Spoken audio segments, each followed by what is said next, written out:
আসসালামু আলাইকুম। অবলকের খুবই সুন্দর একটি গেজ। এই গেজ দিয়ে আপনারা সুন্দরভাবে লেস লাগাতে পারবেন। চিকন এলাস্টিক রাবার লাগাইতে পারবেন নাটের মাধ্যমে। নাট লুজ টাইট দিয়ে এটা অ্যাডজাস্ট করে নিতে পারবেন। শেয়ারিং করতে পারবেন, শেয়ারিং ছাড়াও করতে পারবেন। চাইলে ফেব্রিকে একটু শেয়ারিং আনতে পারবেন।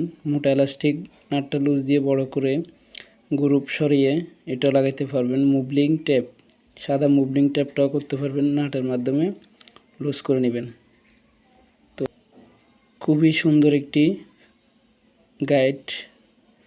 এটা আপনার রয়েস গাইড হিসেবেও কাজ করা যাবে।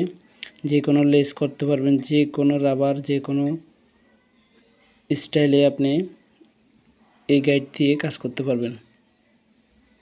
সুন্দর একটি, আমি সাজেস্ট করব আপনারা এই রয়েস গাইডটার মাধ্যমে অনেক ধরনের ফোল্ডারের কাজগুলো করে নিতে পারবেন। একটা গাইড দিয়ে অনেকগুলো ফোল্ডারের কাজ করা যাবে।